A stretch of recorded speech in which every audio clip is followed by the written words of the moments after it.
welcome to the Mortgage Minute for this week. Lots of news as always, but we want to really focus on interest rates. Here's an article saying interest rate vice may be closing on home equity lines of credit.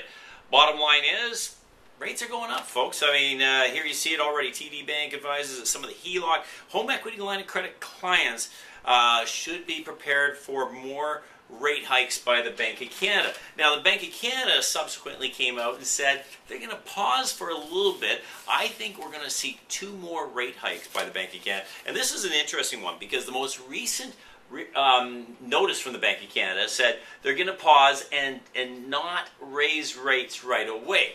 So if you're in a fixed rate mortgage or your mortgage is coming up for renewal, you might think, oh, that means rates aren't going to go up. But I love this title, Rob Carrick here. He says, the Bank of Canada may want to coddle borrowers, but the bond market won't. What's he saying? The bond market dictates your fixed rates. So your 5-year fixed rates are governed by the bond market, not the Bank of Canada. So the Bank of Canada may have reason to pause, but that doesn't mean the bond market did. The bond rates are going up. When bond rates go up, guess what? So too do your fixed rate mortgages. So BMO joins 4 other big banks in raising mortgage rates. It happens all the time. This is one of the most confusing things for the consumer because the Bank of Canada says, we're not going to raise rates. And the very next day, BMO and 4 other banks raise rates. So what's the difference? One is your variable rate, one is your fixed rate. So we're seeing the headlines all over the place. Mortgage rate bump promises pain.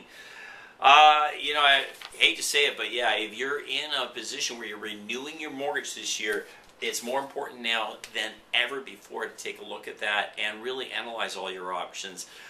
For example, if you have a rental property, then that is now considered uninsurable. You're going to be renewing into higher rates. Start to stress test your rental properties. If you have an owner-occupied home that was previously insured, you may be surprised to find out that you can qualify for extra discounts upon renewal, and you may still be able to get prime minus 0.95, for example. Now, here's my prediction on what's going to happen with interest rates.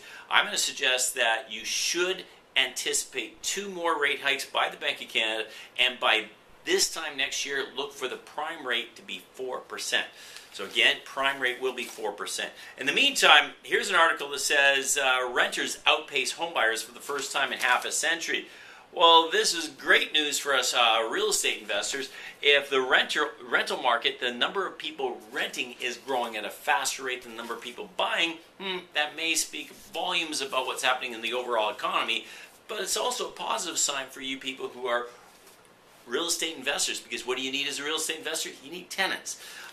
In the meantime, so again, on the real estate front, we're seeing the effects of all the government regulations combined with real estate. We're seeing a slowdown in the growth of the real estate markets in Toronto and Vancouver. What would normally be a vibrant spring market, not seeing it in Vancouver. So we'll stay close to that and keep an eye on that. In the meantime, here's an article that came out. I have a bit of a bias against mutual funds myself. So I found this interesting. Scotiabank was fined for their mutual fund sales practices. Apparently, they're spending too much money in certain areas where they're not supposed to. It's the second lend bank to be fined for that, which brings me around to the article that I wrote last week in the Western Investor magazine, Why Canadians Should Invest Like a Pension Fund. This is an article. If you want a copy of this article, by the way, it's on the Vine website. Go to vinegroup.ca and you can go to the news and there's a copy of the article there, or just send me an email and I'll send you a copy of it. Why you should invest like a pension fund. I believe people should invest in both direct ownership of real estate, direct ownership of private equity, and direct investment in stocks and bonds, portfolio management. Separate topic. Send me an email if you'd like a review of your portfolio, whether it's real estate, stocks, bonds, or private equity.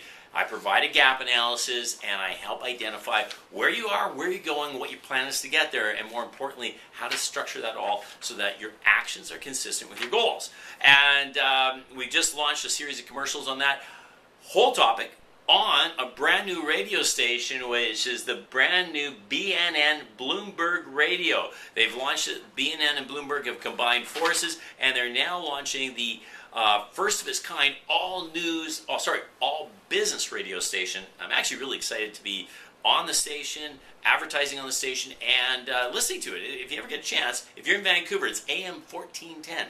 take a listen. I think you'll like it. Folks, that's the Mortgage Minute for this week, and we'll talk to you soon.